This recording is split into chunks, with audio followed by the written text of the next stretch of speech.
Good evening, ladies and gentlemen, and sports fans. Welcome to another Sports Brawl. I am the host with the most, Matty G. Tonight we have an excellent Sports Brawl for you. We have Alec and Jacob. Let's start with the newest Nerd Fight commissioner, Alec. How we feeling tonight, homie? I'm doing good, man. I'm excited to get this done. Trying to get this number one contender spot. Gotta go through my man Jacob here, and I'm excited. I think it's gonna be a good time. All righty. Some confidence in that one, I do say so myself. Papa West, what's going on, big man? The usual. This is a number one contender spot, so I cannot wait to take on Sean Wasserkrug, our champion. Alec, I know you have to go to bed soon. Don't worry, I'll knock you out pretty quick. All right. Damn. Okay. All right. As Matthew McConaughey would say. Being head judge, I can't judge this alone. We got some people here. Jonathan, what's going on? Do not spoil Star Wars or Papa West will discipline you. I don't know what you're talking about. I think this video will release like a couple months back in January or maybe February, I guess. So I don't know what you're talking about, honestly. And by the way, I just got back to certain engagement right here by Hyperspace. So I'm pretty good right here, doing a nice little relaxing gear around me. So, and again, we're talking about sports, not movies or Star Wars in general. Do some classic sports brawls. So ready to judge it around here. So let's do it. I like these two competitors. So let's see what they got.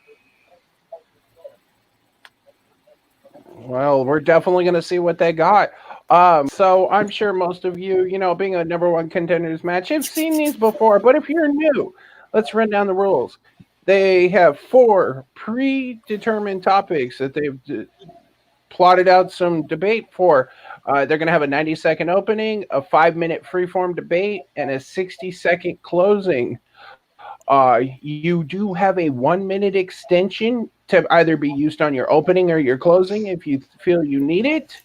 And we have a new rule this year called the timeout. If y'all start talking over each other, which I think we're all gentlemen here. I mean, Papa West may crack the whip if not. But in the real, if y'all start talking over each other and I don't think we can hear you properly, I'm going to call timeout. That's going to be 10 seconds off the clock once you guys stop talking. And I will not start the 10 seconds until you start talking. Does everybody understand the rules? And shall we get it on? Let's do it. Let's go. Oh, all right. So we're going to start with Jacob first. And the first question comes to us from the realm of soccer or football, depending on what part of the world you're from. What was the best FIFA World Cup squad to never win the trophy? And like I said, Jacob, you're first. Haven's got you timed out. Let's get it on. I'm here.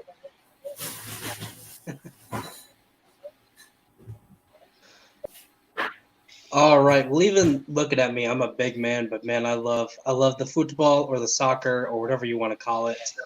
So this was a really easy pick for me. However, I was not able to watch this team because they are an older team. So enough of the building up prep for this. I'm just going to tell you who my team is. Let's take a trip back to the wonderful year of 1954. I don't think any of us were alive back then, but I don't know. I don't judge anyone. But 1954, going to the country of Hungary. And yes, that's a real country, not just a mood that some people are in all the time. This team was often called the Golden Team. From 1950 to 1956, they had 42 wins, 7 ties, and 1 loss. And that 1 loss happened to be in the World Cup finals. I'm going to talk a lot more about how my pick is the right pick and how Alec's pick is not the right pick. But we'll go over that here in a second. All right. So it looks like he's going to concede the rest of his time. Mr. Miller, are you ready, sir? If you aren't, start talking. 90 seconds when you start. So I picked a team, a country that isn't they're known for being in World Cup finals and all that. So I actually picked the 1982 Brazil team. they were actually seen as basically having a pretty easy. A lot of people saw them going to the World Cup finals. They handled all their opponents pretty handedly until they got to the very end. Not to the very end, but they got pretty close to the end, and basically were kind of beaten by themselves. That was the only people that could beat them. The only team that could beat them was themselves. Everybody on their everybody on their team could score. They only had two. I don't know why I'm blinking. Like they really had two discrepancies, but even then, like they had no problem playing with those discrepancies on their team. A lot of people saw them as saying they only needed 9 players on the team in order to win, and that really helped them in the long run. Really helped them down the way, but eventually they did meet their end, and we'll get into a little bit more of the specifics of what happened on their way to the World Cup finals. But yeah, I'm going to pick the 1982 Brazil team. All right, so we got Hungary, which we're not talking about me at every second of the day, and we got Brazil. All right, gentlemen, 5 minutes on the clock. Let's keep the crosstalk down. Let's take it nice and slow, and 5 minutes when somebody starts talking. All right, so Alec, I just want to reiterate. You said that Brazil was a team where all 11 of their players could score, right? That was something you said, right? I said not. I said majority of their team could score. I didn't say majority of their team. So 11 starters, majority. So probably looking at 6, 7. How come in their 5 games they only had 4 people score? You say that this was a team of superstars. No, this was a team of 4 superstars.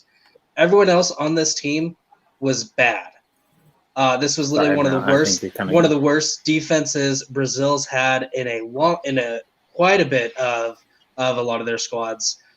They had Zico, Socrates, Eder, and Falcao, the only superstars that are on that team.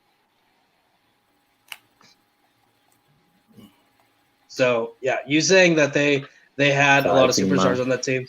Yeah, that was false, but it's okay. Again, I am going to make this pretty quick for you. Again, Hungary, they went 42-7-1. You ready for this? They were blowing out their opponents. The entire World Cup, they had 27 goals for, 10 goals against. They were outscoring almost 3 goals to 1. Their first game was against South Korea. They blew them out 9-0. Then they went on against West Germany. They beat them 8-3. In the knockout stage, they took on Brazil, which, hey, it's a team you're talking about. They beat them 4-2.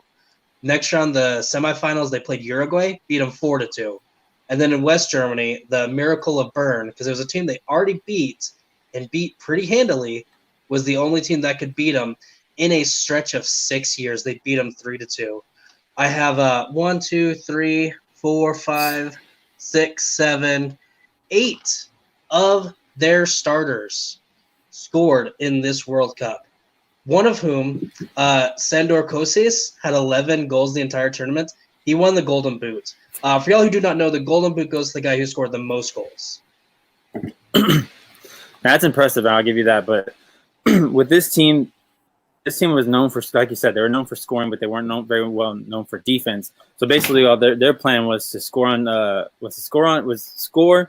and basically just allow whatever happened to happen. But they were so confident in themselves that they would just score and constantly outscore their teams.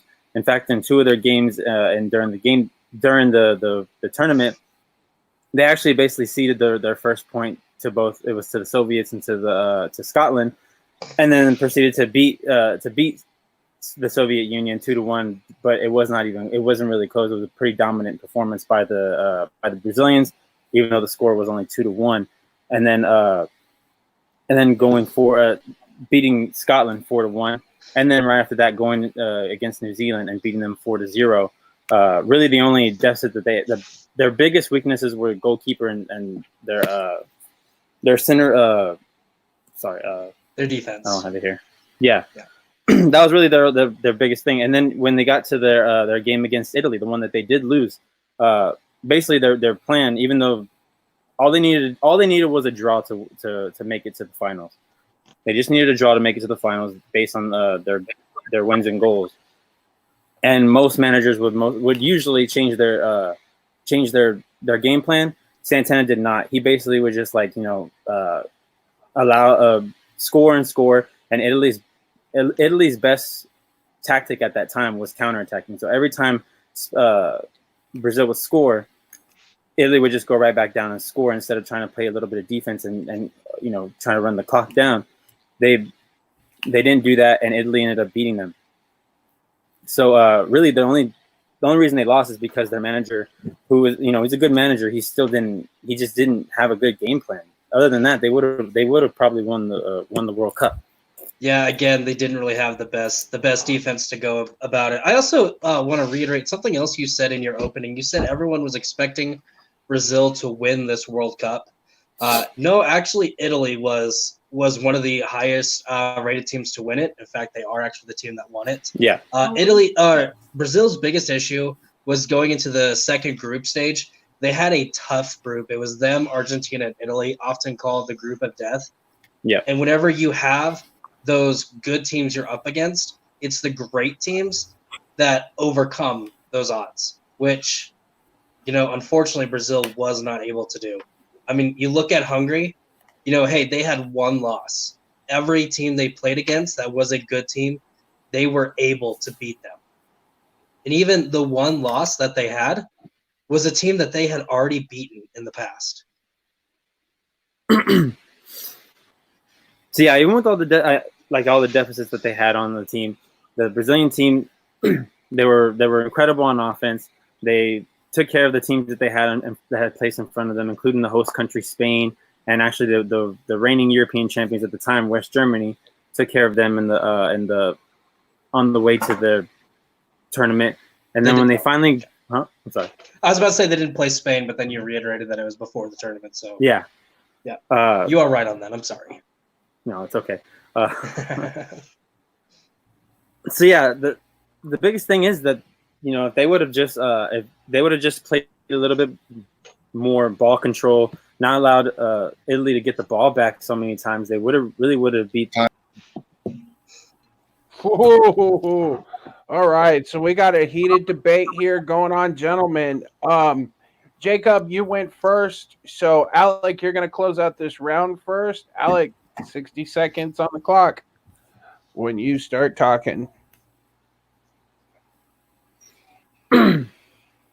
So this Brazilian team was really talented. They had players like Zico, who was one of the top players in the world at the time, and actually he finished his career as the fourth leading.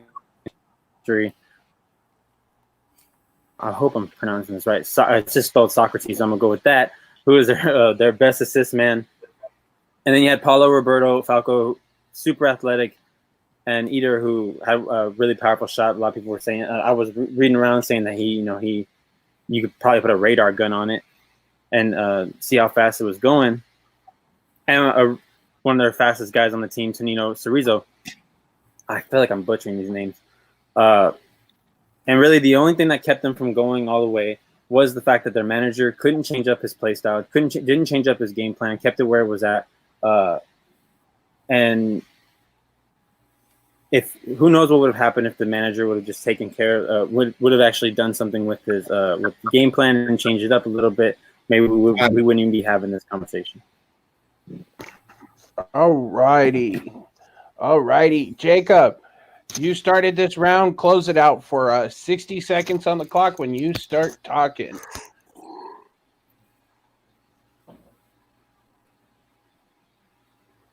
So, Alec, the problem with your team is the same problem with every Brazilian team that has not been able to win the World Cup. They have not been a complete team.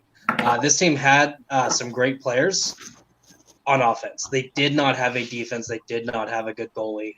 And even though they had some stars on offense, they weren't able to score a lot. I mean, yeah, you look at Scotland, New Zealand, they scored 4 goals against. First off, Scotland and New Zealand are not powerhouses. Soviet Union, they won 2-1. Should have been, you said they dominated, they should have scored at least 3 or 4. The entire World Cup, y'all scored 15 goals. Hungary, in their first round, in 2 games, they scored 17 goals. Outscored you by 2 in, let's say you had 3 more games. Hungary's 1954 team, the Golden Team, is one of the best teams to ever set foot on the pitch. The fact that they lost, the fact that this team was not able to win one game against the team they already beat is a travesty. Time's up. Time. Sorry, guys. My bad. Yeah. My bad. All right. Well, what a round. Heated back and forth. I'm sure as hell not going first. I am lead judge. I have the power. I am Thanos tonight. So let's bring the new guy in here. Jonathan, make some sense of this debate for me. I listened to both arguments, and both Alec and Jacob did very compelling arguments of what their teams.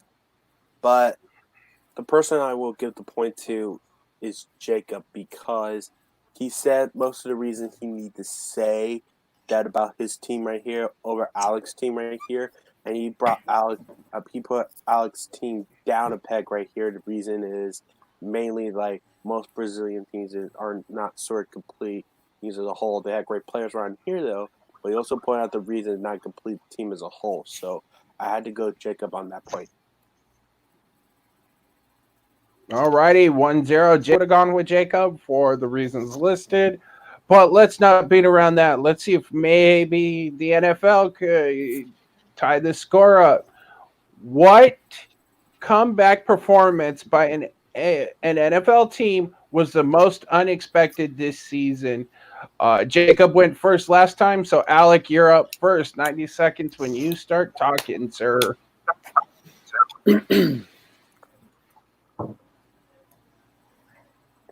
So for my best comeback team of this season, I went with a team that, even though they had lost players, they were seen as possibly being an addition via subtraction.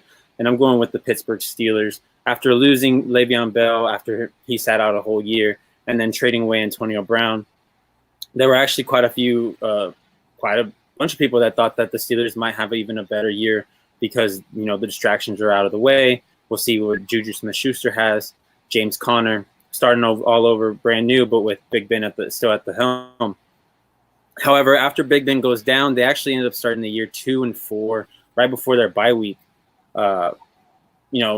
And couple that in with the fact that the Baltimore Ravens were having a hell of a year, still are, and the Browns, still middling. They weren't middling yet, but they are what they are.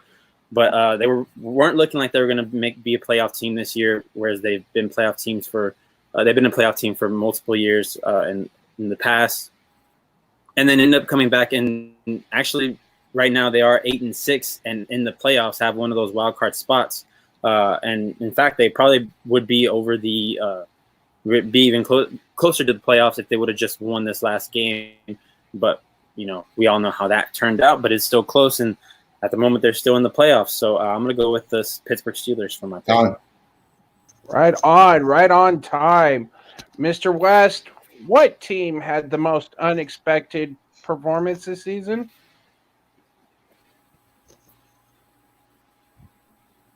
I, too, am picking a team that had some high hopes for the beginning of this year. No one expected them to be like number 1, number 2 seed. But a lot of people picked them at least, if not to win their division, to be right up there and to get a possible wild card spot.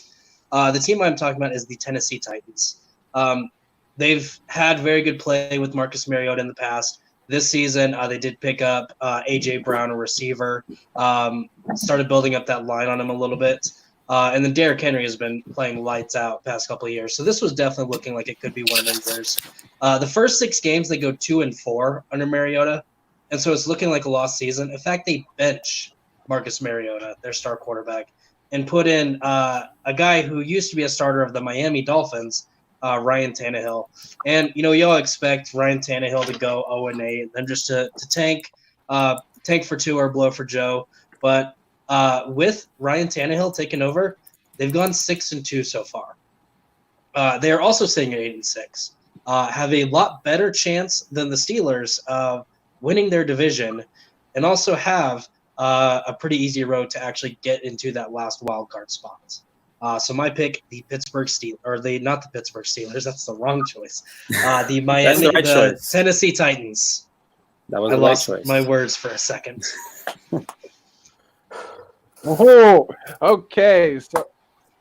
So they are both debating for the Pittsburgh Steelers. Oh wait. I am going to take my personal bias out of this. I'll tell you after this round why I say that. Guys, we got 5 minutes on the clock. Let's take it back and forth. Let's have a good debate. Tell me why your performance is unexpected.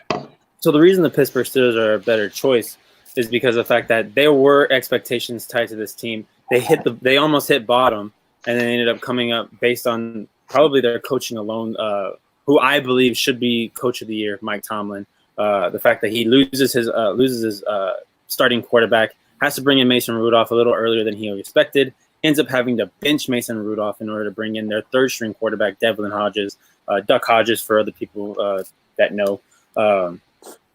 Yes. Even though, they did have to. The Titans did have to bring in Ryan Tannehill. The Pittsburgh Steelers are working on not only their backup quarterback, they're working on their third-string quarterback, who is actually playing quite well. Probably wouldn't be playing as well as he is if it wasn't for Mike Tomlin. They've lost James Conner for a number of games this year, having to play with their second-string, third-string running backs. Juju was having an off year, but you have guys like Deontay Johnson, James Washington really picking up the slack and bringing this team to the playoffs, which will probably knock the Tennessee Titans out of the playoffs based on what just happened this past weekend. It's very close. The Steelers have a pretty easy game this week. I'm not sure. I haven't checked the Titans game this week. But in order for the Pittsburgh Steelers are pretty close to making the playoffs, getting the 6th seed, and based on how my Texans play, that's probably a win for them in the playoffs. So if they can make it to the wild card. But quick question for you: before the season started, where was the Pittsburgh Steelers defense rated? Was it rated pretty high? Did they have some of the best defensive players on that team? I'm going to go ahead and spoil it for you. Yes, they did. T.J. Watt, Bud Dupree, not the best front seven in the league, but definitely up there. And then Joe Hayden, who isn't the greatest cornerback, but has definitely had some really great games, great performances. And then even before the trade deadline, they pick up Minkah Fitzpatrick. This team, you say they're built by their coaching, and Mike Tomlin has been doing a fantastic job. I mean, have one conversation with Josh McCougan. He'll tell you that is false. This team is built by their defense. I mean, you look at it, the reason they almost beat the 49ers, they almost beat the Ravens, is because those teams weren't able to score on them. And then here's something else that's interesting. Y'all have won 8 games. Do you know who your best win was, the most point victory was? Please enlighten me. You had a 24-point victory against the Bengals in week 3. Is that a team you should beat pretty well? Well, yeah. Yeah, okay. Yeah. Guess how many teams y'all beaten above 500? Hold on, I'm looking. I'll go ahead and spoil it so we don't waste time. Go ahead. 1, they beat the Rams 17-12. This team has had a lucky, easy season. They beat the Bengals. They beat the Chargers. They beat the Dolphins, the Colts, the Rams, the Bengals, the Browns, and the Cardinals. All subpar teams except for the Rams, which, let's be honest, sometimes they're fantastic, other times they're horrible. But y'all been winning super, super close games. Here's the thing with the Titans. No one expected them to have a fantastic season. Everyone expected them to be pretty middle of the road. And with that conference they're in, was expecting middle of the road to be good enough. But this team blew out the Browns 43-13, beat the Falcons 24-10. And before you're like, well, are those Mariota or Tannehill numbers? Well, that's Mariota. But the next ones are Tannehill, don't worry. They beat the Chargers 23-10, the Buccaneers 27-23, the Chiefs 35-32. So we have a couple close games there. But then they play the Jags, beat them, or beat them 42-20, beat the Colts 31-17, and then the Raiders 42-21. They are blowing out teams. Tannehill is having almost MVP-like numbers. No one expected Tannehill to do anything good this season. And plus, just so you can't use my argument against me of how many teams above 500, they beat the Chiefs, which is one of the better teams in the league, which is a team that is in complete control of their division and in pretty good control of getting the 2 seed in the AFC. Oh, guys, obviously we are football fans around here. Alec, you went first to start with, so we're going to let Papa West close out this round first. Papa West, tie it up for us.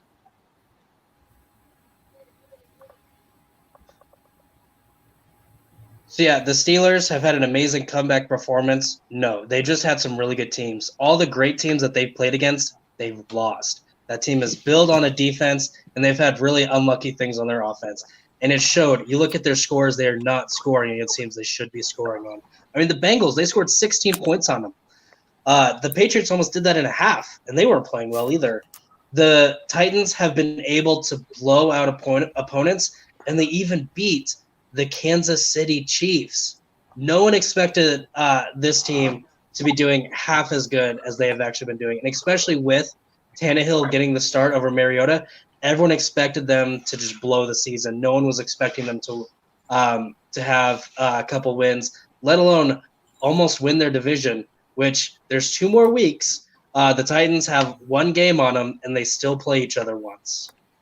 This team is in prime position to not even if they win their division, to get that 6th seed. The Steelers and the Titans have the same record. The Steelers still have to play the Ravens.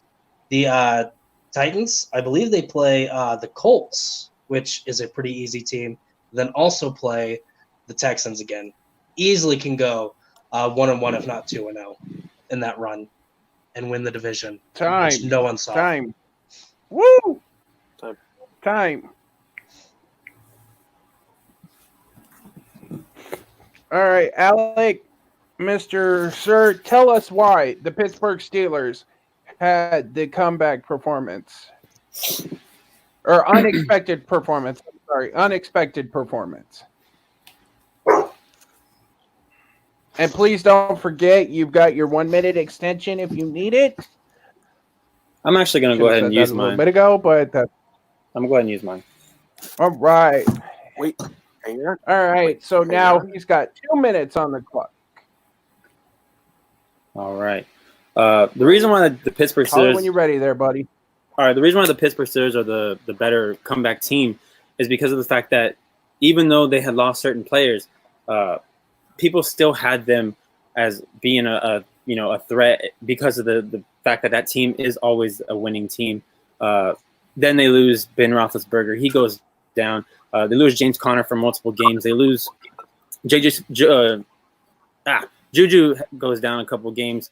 But even though they start off slow, the team is able to come back. They come back from being 2-4 all the way to being 8-6 at the moment. After last week, could have been 9-5. Sorry. Yeah, they lost some really close games to some really good teams, and they might not have a big win over a really good team. But honestly, the Titans, their one big win is against the Chiefs, and for some reason, the Chiefs just can't seem to get a win against the AFC South.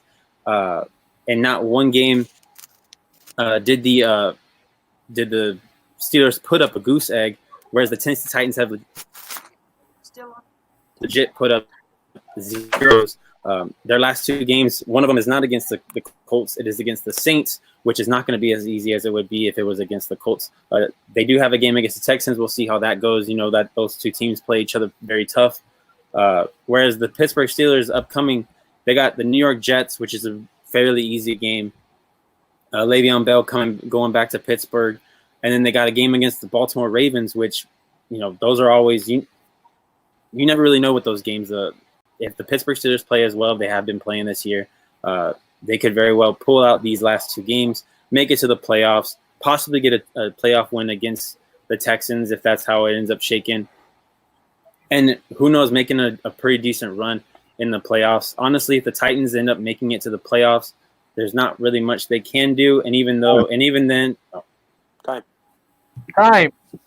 Time. All righty. Woo! Definitely an interesting choice. All right, so we got 1-0. I'm gonna keep mine short and sweet. I'm gonna go with Jacob this one. He kind of had a little bit more counters towards Alec. So we're at 1-1. Jonathan, who gets the point this round? Before I put my thoughts on it, I'm having a little correction on Alex by compare the years of Steelers defense right here. According to last season in 2018, the Steelers ranked 10th on ranking their defense. And compared to the Steelers team right now, currently ranked as 7th right now in the league right now. I would say 2, I'll be honest, okay choices. It's not technically the first 2 teams I could think of. If I had, it's based on the wording of the question, if I would have done it, I would have picked the Buffalo Bills. Ironically, beat the Steelers right here was a little surprise right here with Josh Allen as their quarterback. But that's not all I was talking about right here. But anyway, basically the arguments themselves, it was a good idea, but the question is who had the tough hurdle. And I think the big hurdle around here is I had to go with Alec on that one because I think he had a bigger hurdle. The Steelers had a bigger hurdle on throughout the upcoming weeks of the game. Not only lost to Big Ben, they lost to their key stars right here. Even though you didn't mention it, even the situation what happened in Cleveland, all that stuff. And I think right here, I think he put up a strong case right here to the Steelers right now. It might be a big surprise to most people right here, considering the circumstances what happened. So I had to go with Alec.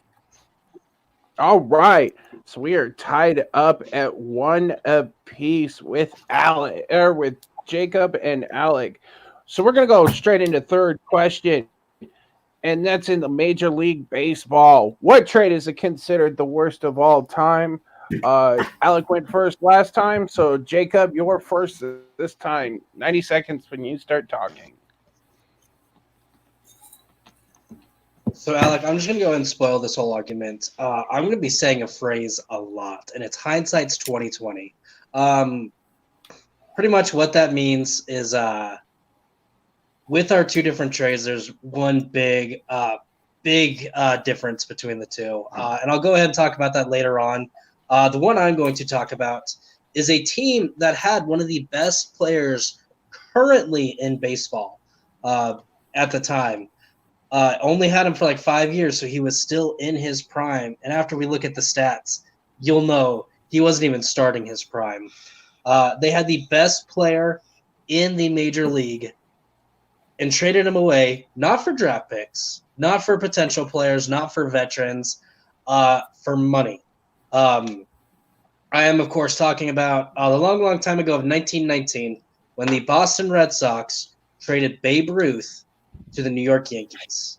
Another reason why this is so impactful is because Babe Ruth, after that trade, he cursed the Red Sox. They were cursed for almost 100 years to never win the World Series, which I actually talked about in my very first debate against one Cody Newberry about how one of their Red Sox team was one of the best.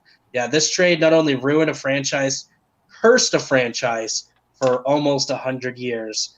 And whenever I go into depth on what they got in the trade, you'll see. It was bad. All right, so we got Babe Ruth to the Yankees. Alec, what's the worst trade of all time? I actually went with a newer one, something that's a little bit more fresher in the mind. And I went with the Arizona Diamondbacks trading away Max Scherzer to the Detroit Tigers. Someone that they were just they were not doing very well. They actually ended up getting sorry, I had it right here somewhere. Okay, right here. Ian Kennedy and Edwin Jackson. That's who the Arizona Diamondbacks ended up getting. They actually ended up trading away Edwin Jackson even afterwards. Max Scherzer went and put up some fantastic numbers in his career. won the Cy Young Award, struck out a whole bunch of very many batters, and he actually has tied the MLB record in 2016 with strikeouts in 9 innings, which is 20 strikeouts. And we'll get into much more in the argument. All righty. So we got the Arizona Diamondbacks.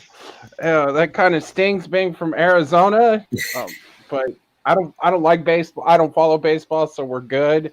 And Babe Ruth to the Yankees. All right, gentlemen, 5 minutes on the clock when somebody starts talking. So remember how I said that the Yankees just had to give up cash, no players, no draft picks, no nothing. So what happened was Harry Frazee, the owner of the Red Sox at the time, he was not a big Babe Ruth fan, and it wasn't because of off the field issues. It wasn't because of bad performance. No, it was he didn't like Babe Ruth's pride. Babe Ruth was the greatest player playing it all time, and he knew it.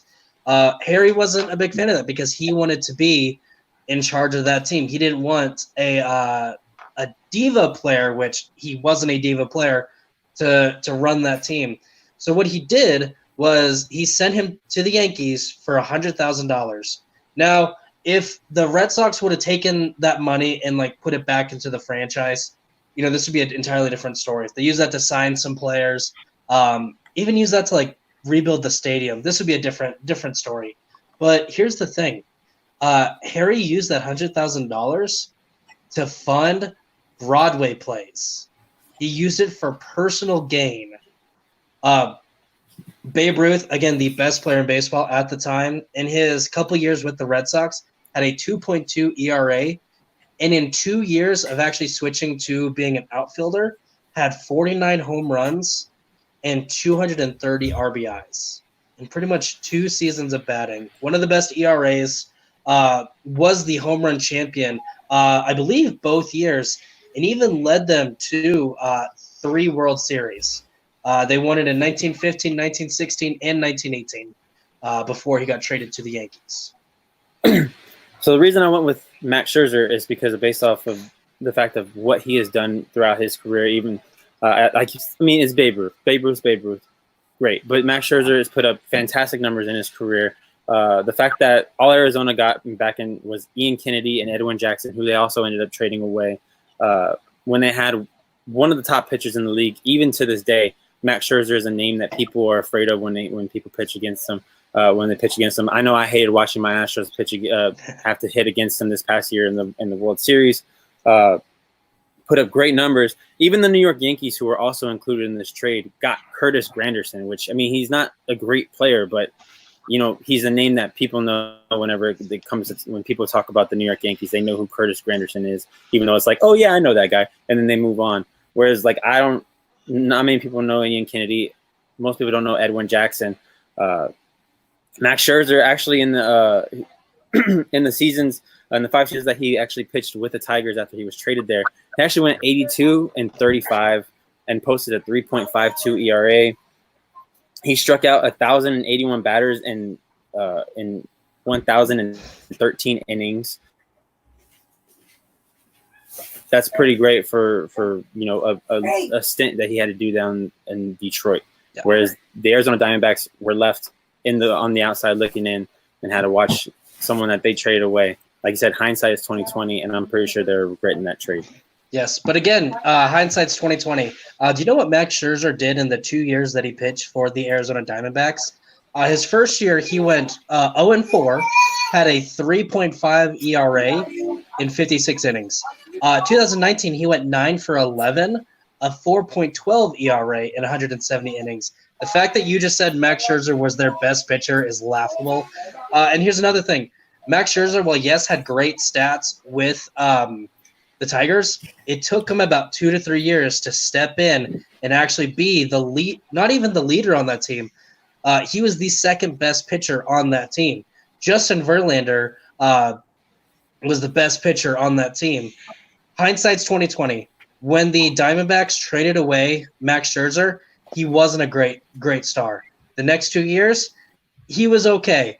And then it took him 3 years to actually start performing well. Babe Ruth, it took him exactly 0 years. In his 15 seasons with the Yankees, pretty good season, which was more than what Max Scherzer had with the Tigers and also with the Nationals. Again, the Nationals, he hasn't been there for that long, so we'll see. I doubt he'll be there for 15 years. Again, he did transition to left field, so he was able to hit a lot more. 665 home runs and 1,983 RBIs, and also 4 World Series. Tell me, how many World Series did Max Scherzer get for the Tigers? Was it 1? Did he even get that?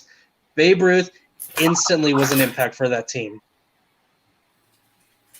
Oh, it's 5 seconds. You still have 5 seconds. Babe Ruth is the correct answer. You're wrong. Jeez. That was... You got to use your time wisely. That one hurt. Ugh. Damn.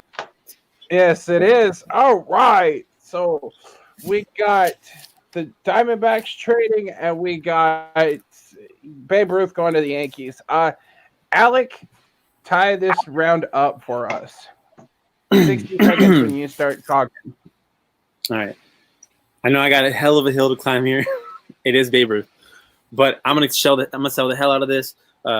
Max Scherzer, he might not have been a star when he was traded, might not have been a star even immediately after he was traded, but in the following years after that, may not have been the best guy, but that duo of pitchers, Verlander and Scherzer, was feared in the league. The Detroit Tigers, they had always had their problems, but when they had those two pitchers, they were pretty happy. He won the Cy Young Award in 2013. Actually, that year he went 21-3 with a 2.9, a 2.90 ERA, and just put up the crazy numbers that he did. I thought I had more here, but apparently I don't.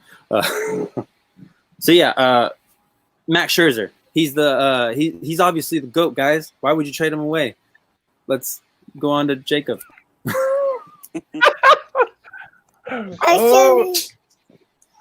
Okay. Come here. I'm gonna use you. I'm gonna use him to get points. I will wake up my kids right now. Do not tempt me with that. Work here. Only puppies or cats. All I need is 2 votes, though. I don't need yours, man. I just need theirs. I'll give you that. All right. Oh, I know. Okay. Jacob gets every one of my points. It's not beneath me. All right. Checking back in. 5, 4, 3, 2, 1. Woo! And he's the GOAT, guys, as Alec says. Jacob, tell us why the great Bambino is the worst trade of all time. So first off, you calling Max Scherzer the GOAT is laughable. He might be one of the greatest pitchers pitching right now. He is nowhere near the greatest pitcher pitching this millennium, nowhere near the greatest pitcher ever, and nowhere near the greatest player ever. As far as the greatest player ever, there's definitely an argument for Babe Ruth. You might have a couple people, Lou Gehrig, Hank Aaron, people who the founding fathers of baseball. Well, Babe Ruth is right there. He was a 1936 Baseball Hall of Fame inductee. One of the first year that the Baseball Hall of Fame was founded, he was one of the inaugural votes in. At one point, had the record for the most home runs in a season and also in the career until steroids ruined that. Screw you, Barry Bonds. But let's not get on a side note. Again, you saying Max Scherzer's the GOAT, laughable. He was not great with the Diamondbacks. He was okay with the Tigers. Again, took him about 2-3 years to do it, and he's been okay with the Nationals. Time. All right. Wow, what a heated debate. Alec coming out with the bold words. Sorry, homie, Alec. It's the Babe. I mean, sorry, Jacob gets the point just because it's the Babe. I mean, that's one of those hills, like you even admitted, was hard to climb. So, Jacob takes a 2-1 lead. But Jonathan, what were you thinking this round? Um, Jacob, before I put my thoughts on it, I would give you the point. If you want to imagine without the tray, we wouldn't have one of these for my home state right here, though. So just kind of waiting for that, just for the record, right here. All right. I realized soon after I could not trash him too much because you're a Nationals fan. I'm You like, see? crap. I have to choose my words wisely. That hurts, man. That hurts. I'm an Astros fan, man. Come on. The good old Astros days. That was a great series, though. Allegedly, but all right. All right. Like, okay. So we are going into our fourth question. This is do or die for Alec. If Jacob gets his point, we have game. If not, we go to the speed round. So, gentlemen, we're going to the realm of NBA. Which two teams had the fiercest rivalry in the 2000s? Jacob went first last time, so Alec, you're going to start this round. 90 seconds when you start talking. I picked the Spurs taking on the Suns, the Spurs and Suns rivalry in the 2000s, which actually was a carryover from the 90s, but we're going to focus on the 2000s. These two teams met twice in the playoffs. Both times, heavy hitters said that their playoff series in 2007 was actually labeled as the real finals, quote unquote. That's not my quote; that's someone else's quote. When they took each other on in the second round of the playoffs, went all the way to Game 6, but it was heated back and forth, going both ways. Actually had 3 suspensions during that playoff series, and then in the following season, you got to see Tim Duncan and Shaquille O'Neal going back and forth. Having a pretty decent playoffs. So I'm gonna go ahead and end there. Okay, short, sweet, and to the point. Jacob, you got 90 seconds on the clock, and don't forget you've got your 1 minute extension in your back pocket. 90 seconds when you start talking. So, Alec, I don't normally do this, but I do have to correct you real quick. The Spurs-Suns rivalry did not start in the 90s. It started in 2005. That was the first time they met. And Shaquille O'Neal played with the Suns in, 2010. It was a lot later on in his career and definitely not during the peak of this rivalry. Just quick fact check right there for you. But anyways, when you think of 2000s basketball, there are a couple names that come up in your head. Shaquille O'Neal is one of them. Kobe Bryant, Rick Fox, Tim Duncan. Some of the the greats of 2000s.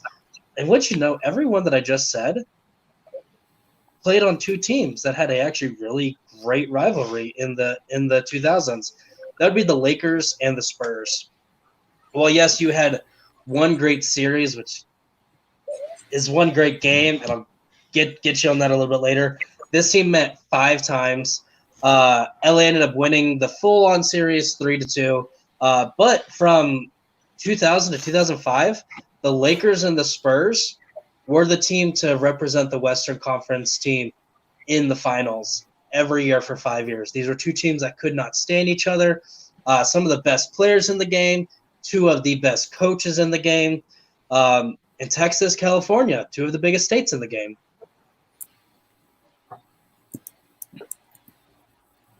And yeah, you're wrong again, Alec. I'm sorry. And guys, we got 5 minutes. Let's see if we move to the speed round. 5 minutes when somebody starts talking, and let's keep it civil, gentlemen. Okay. Actually, you are wrong. It was 2008-2009 was the season that Shaq was traded from the Miami Heat to the Phoenix Suns. Just to correct your correction of me. Which they still were not heated rivals because the Suns were not doing great in 2008-2009. Again, to correct you, you said that this rivalry transferred over from the 90s. No, this rivalry transferred over when Steve Nash signed with the Suns from the Mavericks. Because, of course, the Mavericks and the Spurs, one of the greatest rivalries between 2 teams nowadays. Me as a Mavericks fan, I am a little biased saying that. But no, Steve Nash was the only person on that Suns team who was any good. And he's really the reason why that rivalry was kindled against the Spurs. They met 4 times in the playoffs. You said 2, so I do have to correct you on that one again. And San Antonio beat them 3 series to 1 series. And 2 of those series, they swept them. So that might be why you said that they only did it 2 times, because 2 of those series were just not memorable at all. Again, you had 1 game in the 2007 quarterfinals where, yes, I believe it was Game 4, Game 5. Those 3 technical fouls, all those objections, those 2 teams were fighting against each other. But you know what? You have that game. In every game of the series, the Lakers and the Spurs played each other. So the rivalry between the Spurs and the Suns, they met up multiple times in the 90s. They met up in 92, 93, 96, and 98. Then carrying over to the 2000s. Yes, I bring up 2007 because 2007 was the series where that rivalry really started to reach new heights. You have Game 1, which was very close. Spurs ended up winning 111-106. Steve Nash ended up actually having to ended up getting a cut on his nose, so causing him to have to come in and out of the game. So who knows how that game would have actually ended, because he had to keep coming in and out because he was bleeding through his bandages. He finished the game with 31 points, and that was on limited time.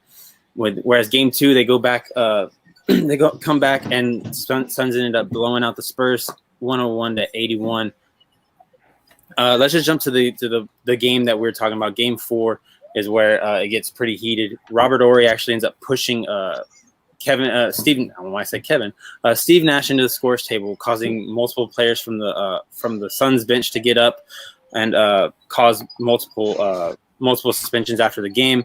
Robert Horry is given a flagrant foul and is ejected, then thereby suspended for 2 games, going into the rest of the series. So yeah. Okay, again, your rivalry was best in 1 game. Again, it was the Spurs who had Tim Duncan, Tony Parker at the time, versus a Suns team that just had Steve Nash. The reason you're like, if Steve Nash didn't leave at the beginning of the game, it could have been a different story, because he was their only player. You look at the Suns, Lakers, you had the Lakers. They had Eric Fisher, Kobe Bryant, Rick Fox, Shaquille O'Neal, 4 superstars in their starting lineup, versus Tony Parker. I can't remember his name, but he always wears a bow tie. Bowden, I cannot think of his first name, but he's the small forward for him. And then the 2 towers, Tim Duncan, David Robinson. Shaquille O'Neal, his entire career, never had anyone that could outplay him until he played against David Robinson and Tim Duncan. Kobe Bryant, same way. Never had anyone who could outplay him until he came up against Tony Parker. And then whoever their small forward's name is, why can I not think of his name? He went to UC Santa Barbara. Why can I not think of his name? I don't know, but that's my fault for not writing his name down. They met 5 times in the playoffs. Every single game was memorable, not just the one you have in one of your 4 series. So you have your 5 series, but you have the Lakers and the Spurs going against each other, but yet the Lakers won what is it? 3 out of the 2 series. Mm-hmm. 2001, 4 swept the Spurs. Lakers swept the Spurs. 2002, Lakers won 4-1, and then after that, 2004, 2008, Lakers 4-2, 4-1. Woo! All right, so we got the Suns, Spurs, and we got the Spurs, Lakers.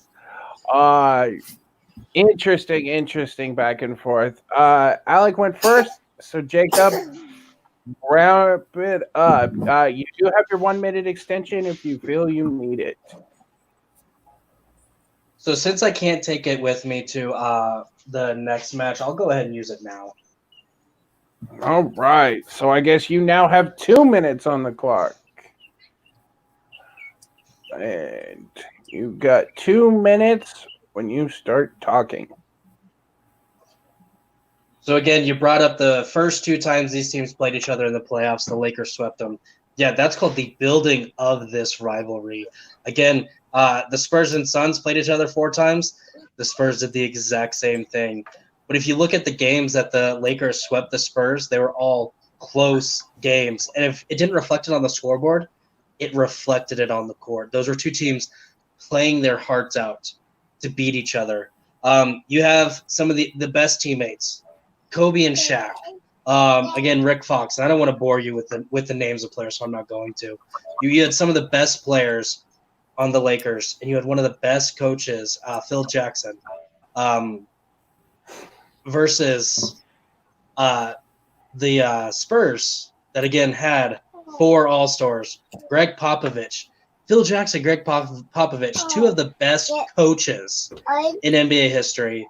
You know, your rivalry didn't have that, because you can obviously tell me Greg Popovich as the coach of the Spurs, but who was the coach for the Suns? You can't tell me, because it's not memorable, because the rivalry in itself is not memorable. Even when these teams played in the regular season, it was always prime time. All of America wanted to see these 2 teams go at it. Yes, there were 2 sweeps in the first 2. All 3 after that were back and forth, neck to neck, fist to fist. These teams beat each other. They were battered afterwards. They were beaten, bruised, any B word that you can think of.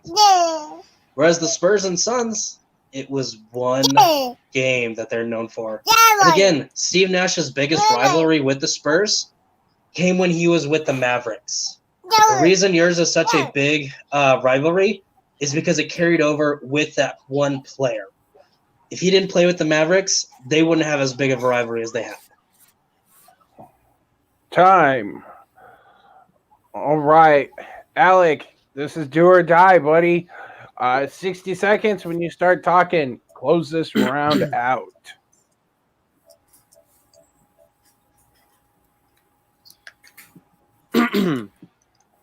So the reason I went with the Spurs and the Suns is because of the rivalry that they had, and even though maybe it was not as long as the Lakers and the Spurs, the Suns and the Spurs had some crazy games in that time span, especially considering that Game 6.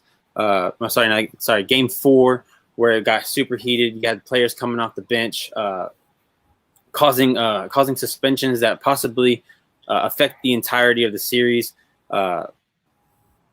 And then you also have that 2008 2008 playoff series, which I didn't even really bring up a lot.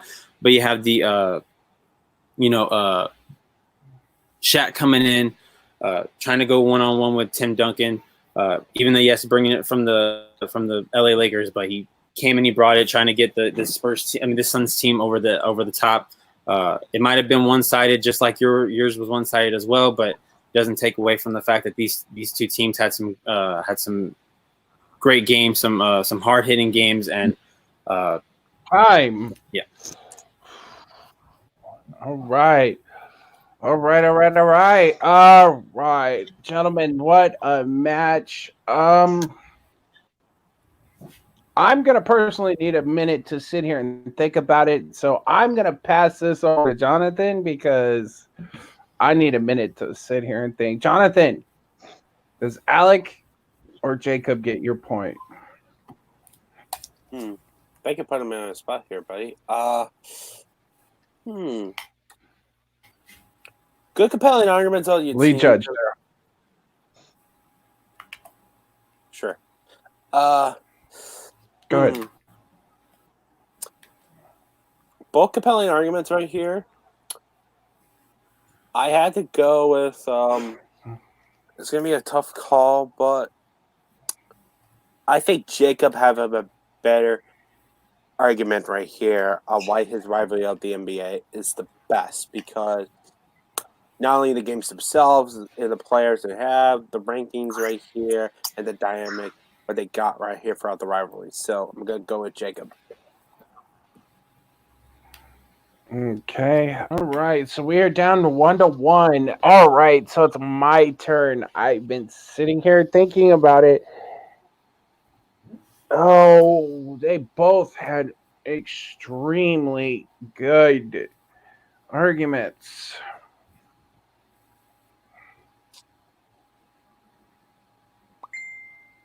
I'm gonna just by the narrowest of margins because Alec, Jacob, you both had fantastic debates. You both had arguments back and forth. Uh, Alec, that ain't gonna work. I'm That's gonna not give why. my point by the narrowest of margin to Jacob. Yeah, okay, whatever. No, I'm just playing. I'm gonna give my point to Jacob just on the narrowest of margin. Alec, I must tell you on a quick side note, I watched being from Arizona, I watched that rivalry, so trust me, it's a special place right here. Sitting in the stands when both teams are coming out to fight was great. But and your winner with a 3-1 victory, Papa West. Um, I'm gonna quickly throw it over to Alec. Unfortunately, there's in this foot race, there's got to be a winner or a loser. Um, you put up a hell of a fight. How do you feel tonight? Obviously, your little side trick there didn't work, but maybe next time, right? Oh, I would never use him. He's just ready to go to sleep, and I'm sitting in the bed, so he's kind of waiting for me to get done here so we can go to sleep. But I feel good, man. This was fun. I had a good time. Didn't get the win, but doesn't mean I won't be back coming in with more stuff. You see, he's tired. But yeah, I'll be back and ready to take on whoever. Had a good time, Jacob. Good fight. Good luck to you, sir. All right, Papa West. I guess you are now the number one contender. How do you feel about that? I feel pretty good. I am the number one contender in 2 leagues now, and both championship matches that I'm going in are against people who are just given the championship. So I can't wait to take these paper champions down. No, but Alec, that was great. Whenever Sean beats me, I definitely look forward to playing you again in our fight to take him down. That was great. But no, I am definitely looking forward to my next match against Sean. Hopefully, I can pull some stuff out of my ass to beat him, and we'll see. That's all we can do is wait and see. Jonathan, what'd you think of this match? I think it's very interesting right here. I think it's a very good match between those two guys. Both Alec and Jacob know their sports very well. And you put some very interesting tactics to bring to the table around here. And yeah, your son might agree with you, Alec. I'm sorry, I'm a little sleepy right now, so I'm trying to get this fast pace along. Just want to say congratulations to Alec right here. Even you didn't win the match right here, you still a great job around here. Congratulations, Jacob, on the win right here. I hope you can beat your next competitor around here and to enter the championship. So, my match right here. Congratulations. You know me. You and I've been on call together. You're a hell of a guy. I don't think we've debated yet, but I'm sure it will be soon. You've got the silver tongue, Papa West. What can I say? You always bring it. So this has been another Sports Brawl. I'm the host with the most, Matty G. Good night, everybody, and remember, keep brawling.